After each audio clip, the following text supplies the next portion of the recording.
keajaiban beberapa surat dan ayat yang dianjurkan dibaca setiap hari dalam rumah kita.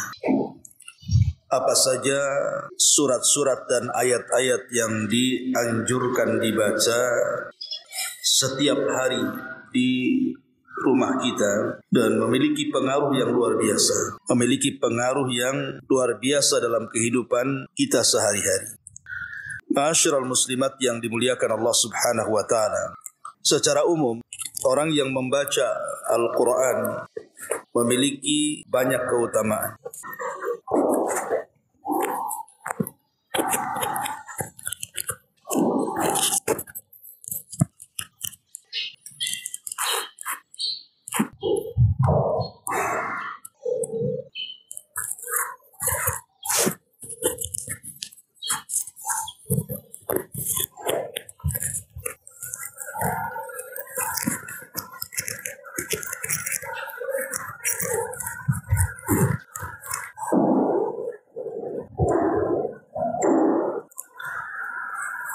Saya ulangi bahwa membaca Al-Quran secara umum itu memiliki banyak keistimewaan dan keutamaan. Karena setiap huruf yang kita baca itu mendapatkan 10 kebaikan. Tetapi ada surat-surat dan ayat-ayat tertentu di dalam Al-Quran yang kalau kita khususkan dan kita fokuskan membaca setiap hari, maka selain kita akan mendulang banyak keutamaan, maka di dalamnya ada rahasia manfaat dalam kehidupan. Apa saja surat dan ayat tersebut? Yang pertama, sering membaca surah Al-Baqarah. Jadi ibu kalau membiasakan membaca surat Al-Baqarah, maksudnya secara penuh, maka banyak keistimewaan yang akan didapat. Nabi SAW bersabda, Inna syaitan yanfiru minal baiti alladhi tuqra'u fihi suratul Baqarah. Rawahu Muslim. Sesungguhnya syaitan itu akan lari dari rumah yang dibacakan padanya surah Al-Baqarah.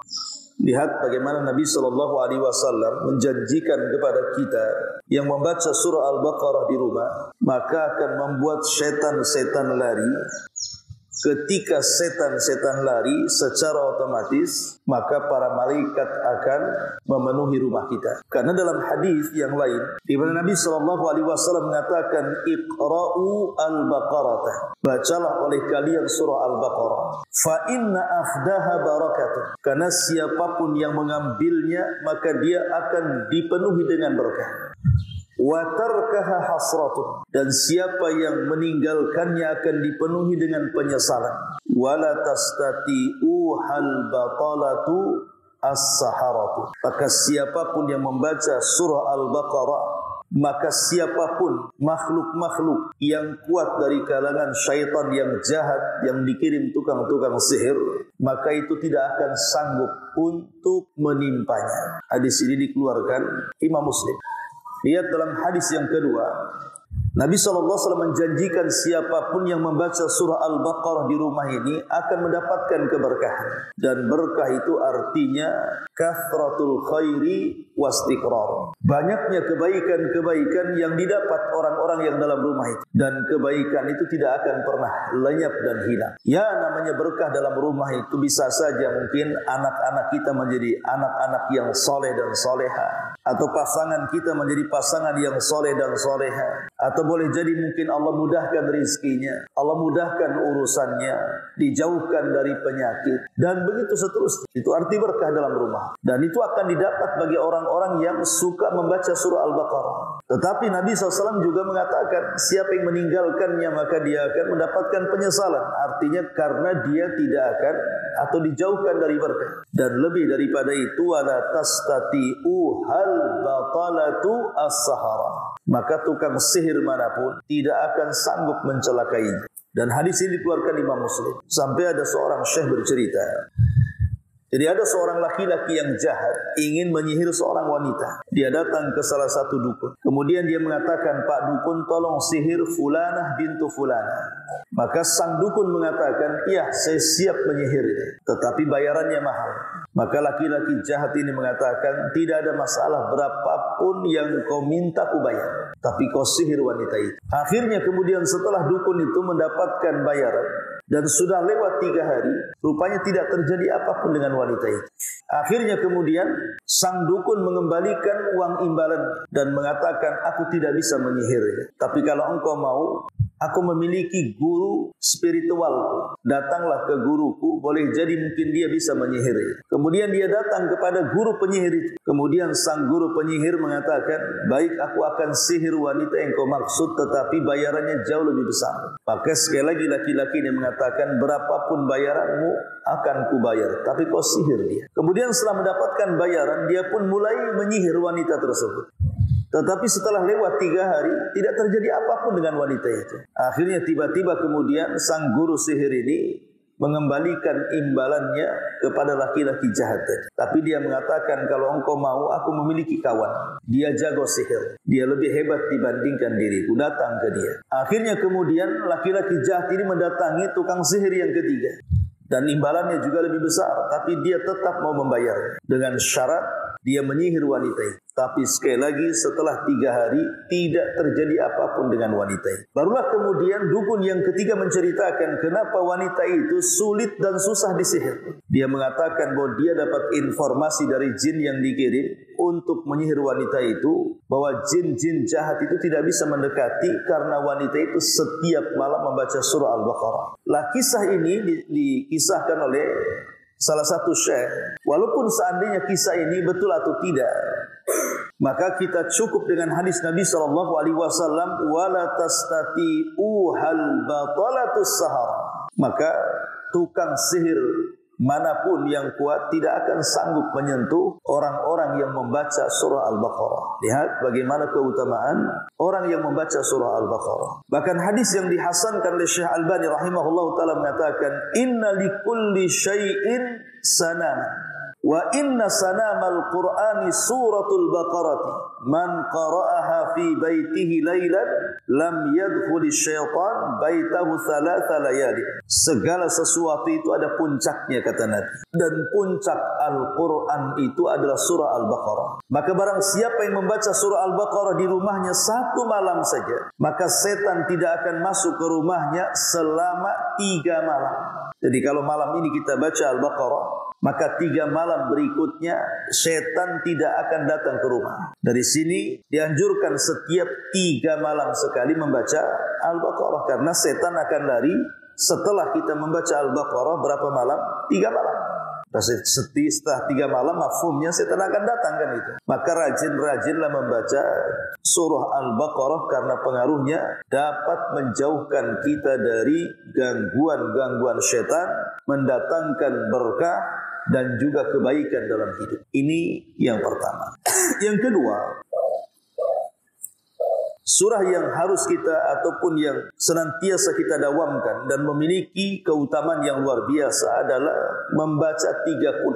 Membaca 3 qul. Maksud 3 qul di sini adalah qul huwallahu ahad, Allahus samad, kemudian qul a'udzu birabbil falaq dan qul a'udzu birabbin nas. Ini sangat dianjurkan. Dawamkan 3 surat ini, bacalah di rumah kita dan seringkan membaca. Karena begini ya Bu ya, yang namanya manusia itu pasti terancam dengan bahaya. Saya, ibu atau siapapun, setiap hari itu terancam dengan bahaya. Dan bahaya yang mengancam kita ini adalah setiap keburukan dari luar. Contoh saja, Allah Subhanahu wa taala menciptakan makhluk kecil yang disebut dengan bakteri. Terkadang bakteri ini bisa masuk ke dalam badan kita kapan saja. Akhirnya kemudian menimbulkan penyakit. Entah akhirnya jadi batuk, jadi flu, dan begitu seterusnya, kan. Atau akhirnya mengurangi daya tahan tubuh, mengurangi imun, akhirnya kemudian menjadi lemas.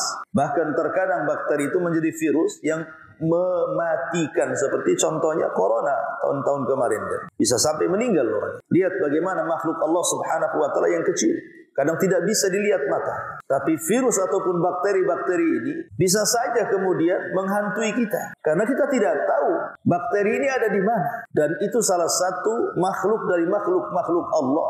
Dan salah satu dari tentara-tentara Allah Subhanahu wa ta'ala. Itu makhluk yang tidak bisa kita nampak gitu ya. Belum lagi kemudian makhluk-makhluk yang nampak di hadapan kita. Seperti orang-orang jahat atau binatang-binatang yang berbisa, binatang-binatang buas dan yang semacamnya. Atau mungkin serangan-serangan orang-orang yang hasad kepada kita, orang-orang yang dengki dengan kita, ataupun tukang-tukang sihir yang bisa saja kemudian dikirim orang untuk menyihir kita. Jadi keburukan itu senantiasa mengancam setiap hari kepada kita, baik siang ataupun malam, terutama di malam hari. Keburukan di malam hari itu luar biasa, karena kemaksiatan pun yang dilakukan anak Adam itu paling banyak dilakukan di malam hari, dan kejahatan juga banyak dilakukan di malam hari. Bahkan bahaya yang akan menimpa kita juga banyak dilakukan di malam hari. Begitu juga siang hari. Seperti kecelakaan itu kan terjadi di siang hari, dan itu mengancam kita, karena kita ini terkadang tidak bisa hidup di satu tempat dan menetap terus di situ. Pasti kita akan keluar ke jalan raya, apalagi di zaman sekarang. Yang namanya kecelakaan itu tidak bisa diprediksi. Kadang kita sudah hati-hati berusaha tidak menabrak, kita pula ditabrak. Kadang kita sudah sehati-hatinya kita ini mengecek kendaraan, tapi qadarullah kemudian jatuh pula di tengah jalan. Nah, banyak peristiwa-peristiwa di siang hari, banyak sekali. Artinya setiap kita ini dihadapkan dengan bahaya-bahaya, baik di siang atau di malam hari. Lah Nabi SAW menganjurkan kepada kita membaca 3 qul ini supaya kita terhindar dari mara bahaya. Karena kita lihat bahwa surah Al-Ikhlas atau Qul Huwallahu Ahad, Allahus Samad, di dalamnya inti dari kandungan tauhid, seolah-olah kita meminta dan bergantung kepada Allah semata. Allahus Samad, dialah zat yang semua makhluk bergantung kepada dia. Bergantung kepada apa?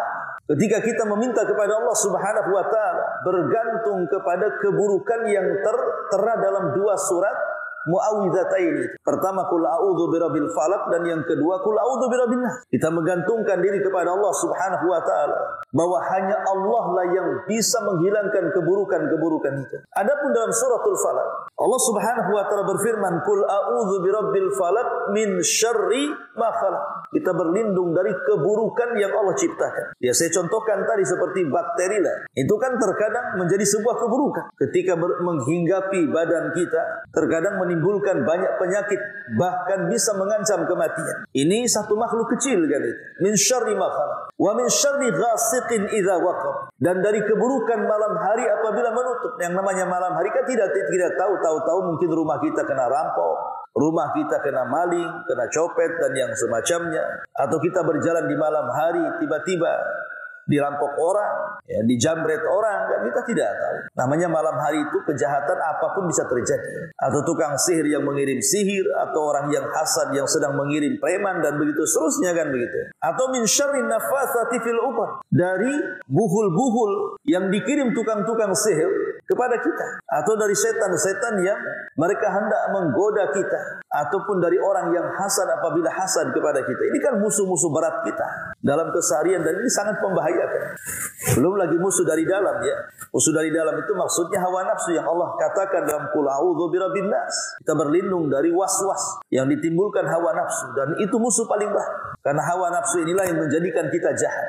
Hawa nafsu inilah yang menjadikan kita ini berbuat kerusakan. Hawa nafsu ini menjadikan kita menjadi hancur berantakan, dan begitu seterusnya. Lah, seolah-olah ketika kita disuruh untuk membaca 3 qul ini, kita meminta kepada Allah, berlindung kepada Allah, menggantungkan diri kepada Allah dari keburukan-keburukan baik yang datang dari luar ataupun yang datang dari dalam. Makanya lihat keajaiban 3 qul ini. Qul huwallahu ahad, kemudian qul a'udzu birabbil falaq, dan qul a'udzu birabbin nas. Adapun keutamaannya sendiri disebutkan dalam hadis yang dikeluarkan Imam Nasa'i dari Abdullah ibn Hubayb radhiyallahu anhu. Nabi sallallahu alaihi wasallam bersabda, "Qul, katakan wahai Abdullah." Qultu, maka kata Abdullah ibn Hubayb, apa yang harus aku aqulu ya Rasul, apa yang harus aku katakan ya Rasulullah? Qala, maka Nabi SAW mengatakan qul huwallahu ahad wal muawwidzatain, dan surah qul a'udzu birabbin nas dan qul a'udzu birabbil falaq. Kata Rasul, wahai Abdullah, katakan qul huwallahu ahad dan muawwidzatain, qul a'udzu birabbil falaq dan qul a'udzu birabbin nas. Kapan dibaca? Hina tumsiya wa hina tusbiha, ketika engkau berada di petang dan ketika engkau berada di pagi hari, di petang hari dan di pagi hari. Berapa kali? salasa marratin 3 kali. Apa yang terjadi? Takfika min kulli syai'. Maka itu akan mencukupkan kamu dari segala sesuatu. Kalimat takfika min kulli syai'in akan mencukupkan dirimu dari segala sesuatu, maknanya akan mencukupkan kamu dari seluruh bahaya yang akan menimpa. Jadi 3 surat ini mencukupkan kita untuk membentengi kita dari semua bahaya. Bahaya makhluk yang jahat yang Allah ciptakan, bahaya malam yang apabila telah menutup, bahaya sihir yang apabila sedang menyihir, dan bahaya orang hasad ketika dia hasad, ataupun bahaya was-was yang ditimbulkan dalam badan kita. Maka dengan membaca 3 kul ini, kata Rasul, itu mencukupkan kita berlindung dari itu semuanya. Subhanallah. Ya, luar biasa. Jadi bacalah di pagi dan petang hari, jadikan zikir pagi dan petang. Jadi kalau seandainya di pagi hari baca ini, atau di petang hari sebelum tidur kita baca. Kalau kita tidak sempat membaca sore hari, maka kita baca sebelum tidur. Dan biasanya Nabi SAW membaca 3 kul ini kemudian mengusapkan tangannya dari kepala sampai kaki, supaya terhindar dari semua bahaya yang akan menimpa saat tidur. Karena orang tidur itu tidak sadar. Orang tidur itu disakiti orang pun tidak tahu. Coba kalau ibu tidur, kira-kira bisa menghindarkah saat dipukul? Tidak bisa, namanya orang tidur. Ya diam sajalah dia. Paling kalau kesakitan dia bangun. Jadi orang tidur itu layaknya orang mati, Bu, karena ruhnya sedang keluar. Sehingga siapapun bisa menyakiti badan kita. Itulah orang tidur. Karena orang tidur itu posisi lemah-lemahnya manusia. Jadi posisi lemah-lemahnya manusia itu saat tidur. Karena orang bisa berbuat apa saja kepada orang tidur. Tetapi Nabi SAW mengatakan, jikalau kita ingin dilindungi jasad kita saat tidur, maka bacalah 3 kul. Kul huwallahu ahad, kul a'udzu birabbin nas, dan kul a'udzu birabbil falaq. Maka itu semua akan melindungi kita. Makanya Abdullah bin Abbas radhiyallahu anhu pernah ditanya oleh Nabi SAW, ya Ibn Abbas, wahai Ibnu Abbas, ala adulluka bi afdali ma yata'awwadhu bihil muta'awwidhun, perkara yang paling utama dari lafaz-lafaz yang bisa seseorang berlindung kepada Allah Subhanahu wa taala. Maka Nabi SAW maka Abdullah bin Abbas mengatakan, ya tentu wahai Rasul. Bala ya Rasulullah. Maka Rasul mengatakan, kul a'udzu birabbil falaq wa kul a'udzu birabbin nas. Katakan kul a'udzu birabbil falaq dan kul a'udzu birabbin nas. Inilah seafdal lafaz kita meminta perlindungan dari seluruh bahaya yang akan menimpa. Bahkan setelah turunnya Muawwidhataini, Rasul meninggalkan semua lafaz perlindungan dan beralih kepada 2 surat yang pendek ini. Subhanallah. Ya, inilah rahasia Quran.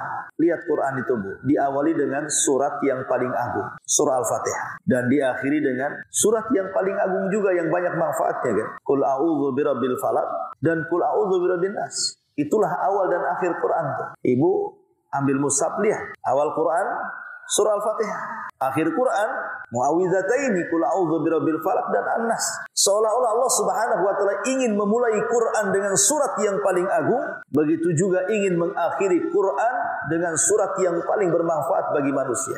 Dan ini salah satu bentuk rahmat Allah kepada kita, Bu. Di mana keutamaan-keutamaan yang banyak yang akan kita peroleh itu Allah tidak selipkan di surat-surat panjang. Coba kalau seandainya keutamaan-keutamaan seperti ini ada pada surah At-Taubah, ada pada surah Al-A'raf, ada pada surah Al-Maidah, kira-kira ibu mau baca nggak setiap harinya? Mana bisa, itu surah panjang, itu berjuz-juz itu.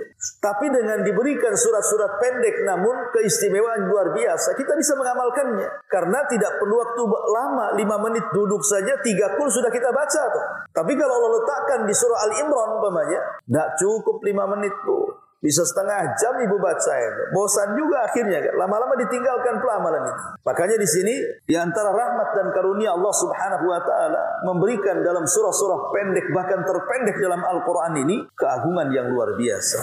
Perlindungan dari segala sesuatu yang membahayakan kita. Ini yang kedua, Bu, ya. Ini surat-surat yang luar biasa. Bacalah surah 3 kul. Kul huwallah, yang merupakan sepertiga dari Al-Quran, dan Muawwidhataini yang merupakan 2 surat perlindungan. Ini yang kedua. Yang ketiga, surat yang dianjurkan dibaca dalam keseharian kita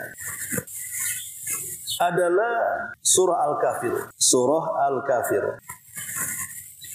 Surah Al-Kafirun ini biasa digandengkan oleh Nabi SAW dengan surah Al-Ikhlas di banyak ibadah. Contoh dalam salat sunnah fajar yang Nabi SAW katakan rakaatai al-fajri khairun minad dunya wa ma fiha. 2 rakaat fajar itu lebih baik dibandingkan dunia dan isi. Lah Rasul kalau melaksanakan 2 rakaat fajar, biasanya Rasul membaca rakaat pertama itu Al-Kafirun dan rakaat yang kedua Qul huwallahu ahad. Begitu juga dalam salat sunnah tawaf. Salat sunnah tawaf, habis tawaf kemudian kita menyingkir ke makam Ibrahim, kemudian kita salat sunnah 2 rakaat di belakang makam Ibrahim. Maka Nabi SAW selalu membaca dalam sunnah tawaf itu surah dalam rakaat pertama Al-Kafirun, rakaat kedua Qul huwallahu ahad. Kenapa? Nabi sangat mencintai 2 surat ini sehingga sering dibaca. Bahkan dalam sunnah nawafil qabla al-maghrib, sebelum maghrib terkadang membaca surat ini. Karena 2 surat ini disebut oleh para ulama sebagai suratul ikhlas. Dua-duanya disebut surah al-ikhlas. Kenapa disebut surah al-ikhlas keduanya? Karena kalau 2 surat ini digabungkan menjadi satu, maka melengkapi semua tauhid. Kita tahu bahwa dalam pembagian tauhid itu ada namanya tauhid rububiyah, ada namanya tauhid uluhiyah, ada namanya tauhid al-asma wa sifat. Lah dalam surah Al-Ikhlas, Qul huwallahu ahad, maka terkandung 2 tauhid. Pertama tauhid rububiyah, yang kedua tauhid al-asma wa sifat. Tapi dalam surah Al-Kafirun, surah Al-Ikhlas yang kedua, maka terkandung tauhid al-uluhiyah. Makanya kalau digabung lengkaplah tauhid itu. Dari sini kita tahu bahwa kenapa Rasul mencintai 2 surat ini, karena gabungan dari 3 tauhid, uluhiyah, rububiyah dan asma wa sifat. Itulah yang menjadikan Rasul suka dengan surah Al-Kafirun. Lah ada sebuah hadis keutamaan dalam surah Al-Kafirun itu. Nabi SAW mengatakan, "Idza awaita ila majjika faqra qul ya ayyuhal kafirun ila khatimatiha fa innaha bara'atun minasyirki." Jika engkau hendak tidur, bacalah surah Al-Kafirun hingga selesai, karena surat tersebut mengandung bentuk berlepas diri seorang hamba dari segala macam kesyirikan. Subhanallah. Seolah-olah Rasul ingin mengatakan, kalau kita sebelum tidur membaca surah Al-Kafirun, berarti tidur kita di atas tauhid. Tidur kita di atas fitrah. Di atas tauhid dan di atas fitrah. Lihat, luar biasa kan? Dan surah Al-Kafirun itu kan bukan berjuz-juz. 2 menit saja ibu sudah bisa kelar itu. Kecuali ibu kurang hafal, jadi dibolak-balik saja itu. Ya. La a'budu ma ta'budun itu jadi bolak-balik itu kalau tak hafal. Tapi kalau lancar itu 2 menit selesai itu. Tapi lihat keutamaannya, Bu. Kalau ibu membaca sebelum tidur, maka tidur ibu di atas tauhid. Karena surat ini, kata Rasul, bisa melepas dirikan kita dari segala macam dan jenis kesyirikan, baik besar ataupun kecil. Jadi kita tidur di atas fitrah, di atas tauhid. Kalau Allah takdirkan meninggal di atas tauhid, husnul khatimah.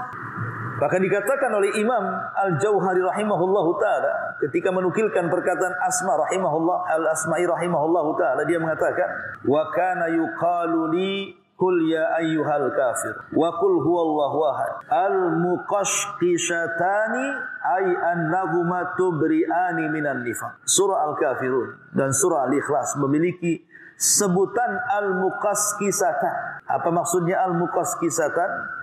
Bahwa keduanya bisa membebaskan kita dari sifat kemunafikan. Subhanallah. Jadi kalau sebelum tidur kita menggabungkan nih 2 surat ini, Qul huwallahu ahad dan Qul ya ayyuhal kafirun, berarti pertama membebaskan dari segala bentuk kesyirikan, yang kedua membebaskan kita dari segala bentuk kemunafikan. Jadi luar biasa keistimewaan Qul ya ayyuhal kafirun. Maka jangan tinggalkan surah pendek ini, kita baca sebelum tidur. Ini yang ketiga. Kemudian yang keempat, bacalah surah Al-Mulk. Biasakan membaca surah Al-Mulk setiap malam sebelum tidur. Ini agak panjang. Tabarakalladzi biyadihil mulk wa huwa ala kulli syai'in qadir. Dalam sebuah hadis Nabi SAW mengatakan, "Inna suratan minal Qur'an 30 ayatan syafa'at li rajulin hatta ghufira lahu wa hiya suratu tabarakalladzi biyadihil mulku wa huwa ala kulli syai'in qadir." Kata Nabi SAW, ada satu surat dalam Al-Quran yang terdiri dari 30 ayat dan dapat memberikan syafaat bagi yang membacanya sampai dia diampuni. Kemudian Rasul mengatakan, Tabarakalladzi biyadihil mulk. Imam Asy-Syaukani rahimahullahu ta'ala, beliau memberikan catatan, bukan hanya sekedar menjadi syafaat sampai diampuni dosa-dosanya, tetapi suratul mulku adalah suratul mani'atu hiyal munjiyatu tunjihi min adzabil qabr. Dia adalah surat yang bisa mencegah dari azab kubur. Jadi surah Al-Mulk ini kalau kita biasa baca, bahkan kita memahami makna-makna dan tafsirnya, maka ini bisa mencegah kita dari azab kubur. Sebagaimana Nabi SAW mengatakan, hiyal mani'atu hiyal munjiyatu tunjihi min adzabil qabr. Kata Rasul, dia adalah penghalang, dia adalah penyelamat, dan dia akan menyelamatkan dari siksa kubur. Makanya surah Tabarak sendiri, para ulama mengatakan suratul maniyah, surah yang mendindingi kita dari azab kubur. Kapan dibaca? Nabi SAW membaca surah Al-Mulk ini biasa dibaca di malam hari sebelum tidur. Sebagaimana dikatakan oleh Syekh bin Baz rahimahullahu ta'ala, fal afdalu an yaqra'al insanu suratal mulki qabla naumi kulla lailatin li fi'lihi alaihi salam walau qara'aha fi salatil isya aw fi salatil laili qabla naumi aw qabla dhalik fa innahu yujzi'uhu dhalik li umumil hadithil awal al-warid fi syafa'ati suratil mulki liman qara'aha. Jadi kata Syekh bin Baz rahimahullahu ta'ala, yang paling afdal, hendaklah manusia membaca surah Al-Mulk itu sebelum tidur setiap malam. Dan kalau seandainya dia membaca suratul Mulk itu di solat isya atau di solat malam, solat witir sebelum tidur, maka itu mencukupkan, tidak perlu lagi dibaca sebelum tidur. Karena umumnya hadis tentang keutamaan syafaat orang yang membaca suratul Mulk pada setiap malam. Jadi ini juga surat yang keempat Buya, yang biasa dibaca Nabi SAW dan memiliki keutamaan luar biasa. Bisa menjadi syafaat, bisa menjadi pengampun, bisa menjadi penghalang kita dari azab kubur dan fitnah kubur. Subhanallah. Surah Al-Mulk. Tabarakalladzi biyadihil mulku. Ma'asyiral muslimat yang dimuliakan Allah Subhanahu wa ta'ala. Kemudian juga surat yang dianjurkan dibaca adalah surah Al-Kahfi, tetapi bukan setiap malam. Dibaca di hari Jumat, baik siangnya ataupun malam Jumat. Karena ada hadis dari Abi Sa'id Al-Khudri radhiyallahu anhu. Nabi SAW mengatakan, man qara'a suratal kahfi fi yaumil jum'ati adha'a lahu min nuri ma bainal jum'atain. Barang siapa yang membaca surah Al-Kahfi pada hari Jumat, dia akan disinari cahaya di antara dua Jumat. Dalam riwayat, adha'a lahu min nuri fi ma bainahu wa bainal baitil atiq. Dia akan disinari cahaya antara dia dan juga Ka'bah. Dalam riwayat, bainal jum'ataini, disinari di antara dua Jumat. Lalu apa keistimewaannya? Maka disebutkan dalam hadis Abi Darda radhiyallahu anhu. Kata Nabi SAW, man hafadha ashra ayatin min awali suratil kahfi usima minad dajjal. Wa fi riwayatin min akhiri suratil kahfi. Jadi barang siapa yang membaca atau menghafal 10 ayat dalam surah Al-Kahfi di awal-awal, maka itu cukup menghindarkan diri dari fitnah Dajjal dalam riwayat 10 akhir surah Al-Kahfi. Jadi riwayat yang pertama 10 awal, riwayat yang lain 10 akhir surah Al-Kahfi itu bisa menjaga dari fitnah yang paling besar yang akan pernah ada di permukaan bumi sejak Adam diciptakan sampai manusia diwafatkan. Tidak ada fitnah yang lebih besar daripada fitnah Dajjal. Dan kita bisa menjaga dari fitnah besar ini dengan menghafal surah Al-Kahfi dan membacanya setiap hari Jumat. Nah, ini diantara juga surat yang dianjurkan dibaca. Tapi ini setiap Jumat. Ma'asyiral muslimat yang dimuliakan Allah Azza wa Jalla. Baik, kita beralih kepada ayat. Kalau ini kan surat-surat. Ya, pertama Al-Baqarah yang keistimewaannya luar biasa gitu. Kemudian 3 kul huwallahu ahad, kul a'udzu birabbil falaq, dan kul ya ayyuhan nas. Kemudian yang ketiga surah Al-Mulk, kemudian yang keempat tadi surah Al-Kafirun, dan yang kelima surah Al-Kahfi. Maka kita berpindah kepada ayat. Pertama, ayat dalam surah Al-Baqarah 255 atau dikenal dengan ayat kursi. Ayat kursi ini, Bu, walaupun satu ayat, tetapi memiliki keagungan yang luar biasa yang tidak terdapat dalam semua ayat dalam Quran. Ayat-ayat dalam Al-Quran itu kan banyak. Contoh umpamanya satu ayat dalam Al-Quran, tabbat siyada abi lahabi wat, atau idza zulzilatil ardu zilzalah. Itu kan satu ayat. Tetapi bila dibandingkan dengan ayat kursi, maka kandungan makna ayat kursi tidak terdapat dalam semua ayat dalam Quran. Kenapa demikian? Karena ayat ini adalah ayat yang paling agung di dalam Al-Quran. Dan itu disabdakan Rasul kepada sahabat Ubay ibn Ka'ab. Jadi kata Nabi SAW, ya Aba Mundhir, ayyu ayatin fi kitabillahi afdal. Aba Mundhir, maksudnya Ubay bin Ka'ab, itu kunyahnya. Tahukah engkau ayat yang paling agung dalam Quran itu? Tapi Ubay tidak menjawab. Sebagai bentuk adab dia kepada Rasul, dia hanya mengatakan, Allah selamat wahai Aba Mundhir atas kecerdasan. Engkau bisa menjawab. Walaupun terjadi perselisihan para ulama, seperti pendapat Abul Hasan Al-Asy'ari, dia mengatakan tidak ada satupun ayat dalam Quran yang mengungguli ayat yang lainnya. Semua ayat sama karena semua firman Allah. Tapi pendapat jumhur mayoritas para ulama mengatakan ada, bahwa ayat-ayat dalam Quran itu bertingkat-tingkat. Hadisnya tadi hadis Ubay bin Ka'ab yang mengatakan bahwa ayat yang paling agung dalam Quran itu adalah ayat kursi. Karena makna dalam ayat kursi ini tidak terdapat di ayat-ayat yang lain. Bayangkan Allah memulakan dalam ayat ini dengan nama Allah, di mana seluruh nama-nama Allah bersumber kepada nama itu. Allahu la ilaha illahu huwal hayyul qayyum. Jadi dimulai dengan kata Allah, dan Allah itu nama di mana semua nama-nama Allah bersumber kepadanya. Makanya lafaz tauhid itu tidak boleh diganti Allah dengan yang lainnya. Umpamanya kita katakan la ilaha illa rahman, la ilaha illa al-aziz, la ilaha illa al-latif, la ilaha illa al-wadud. Tidak boleh, walaupun itu nama Allah. Karena nama-nama itu bukan sumber, tapi sumber nama itu dari kalimat Allah. Makanya la ilaha illallah, karena semua nama bersumber kepada Allah. Dan itu dimulakan dalam ayat kursi. Yang kedua, di dalam ayat kursi itu ada nama Allah yang merupakan Ismul A'zam, nama Allah yang sangat agung. Apa itu? Al-Hayyu Al-Qayyum. La ilaha illa huwal Hayyu Al-Qayyum. Dua nama ini menurut sebagian para ulama dikatakan Ismul A'zam, yang kalau kita meminta pasti diijabah, yang kalau kita berdoa pasti dikabulkan. Itulah Ismul A'zam.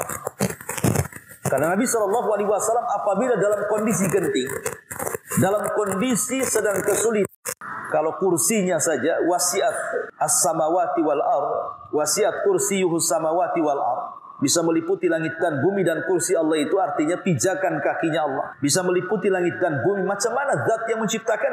Walaupun menjadi khilaf ulama apa yang dimaksud kursi dalam ayat ini. Ada yang mengatakan kursi itu artinya arash, ada yang mengatakan kursi itu artinya ilmu, ada yang mengatakan kursi itu artinya kekuasaan. Tapi pendapat Imam Ibnu Katsir mengatakan kursi itu artinya tempat berpijaknya kaki Allah Subhanahu wa ta'ala. Dan itu pendapat yang benar.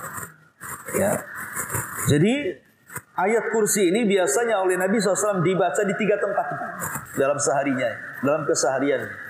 Pertama, setelah sholat wajib. Ibu baca setelah sholat wajib. Kata Nabi SAW, man qara'a ayatal kursi dubura kulli salatin lam yamna'uhu dukhulal jannati illa al-mauta illa an yamuta. Barang siapa yang membaca ayat kursi setelah sholat wajib, maka tidak ada yang mencegah dia masuk surga kecuali kematian. Kata ulama, maksudnya semata-mata ruhnya keluar dari jasad, maka ruhnya akan langsung ditempatkan di surga, walaupun jasadnya masih dalam kuburan. Jadi semata-mata dia meninggal, ruhnya langsung ditempatkan di surga, padahal jasadnya di kuburan. Itu maknanya tidak mencegah dia masuk surga kecuali kematian. Ada juga yang mengatakan maksudnya tidak akan mencegah dia masuk surga kecuali kematian. Maksudnya semata-mata dia meninggal dunia, dia akan mendapatkan nikmat kubur, akan mendekati kamu. Maka Rasul mengatakan, ya Aba Hurairah, tahukah engkau pencuri yang kau tangkap, yang kau lepas itu? Kata Abu Hurairah, tidak tahu. Kata Rasul, itu adalah setan. Tapi Rasul dia mengajarkan begini-begini, ya sadaqaka wa huwa kadzub. Ya, dalam hal ini dia benar, tapi dia itu pendusta. Dari sini kata Nabi SAW, apa kata para ulama ketika memahami hadis ini, berarti ayat kursi dibaca sebelum tidur, dan faedahnya 2, kita akan dijaga selama tidur kita, dan yang kedua, tidak akan didekati setan sampai pagi hari. Dan yang ketiga, bacalah di pagi dan petang. Jadikan zikir pagi dan petang berdasarkan hadis Ubay ibn Ka'ab radhiyallahu anhu. Ini yang pertama, ayat kursi. Yang kedua, dua ayat di akhir surah Al-Baqarah. Dua ayat di akhir surah Al-Baqarah.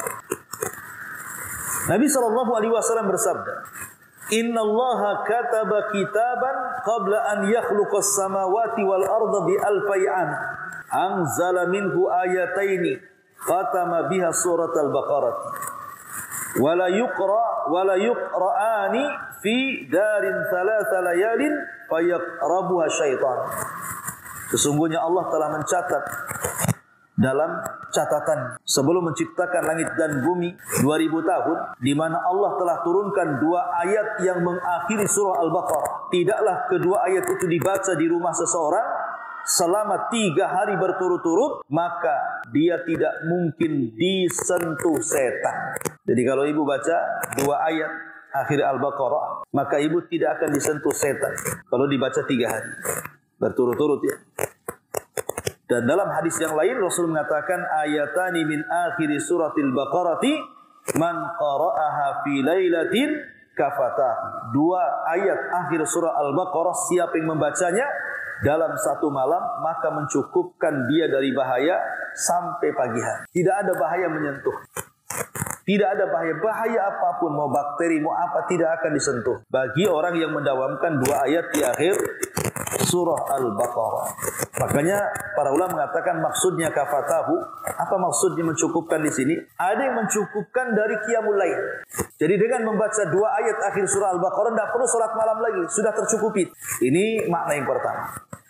Makna yang kedua, tercukupi dari perlindungan, maka dia akan dilindungi dari al-afat.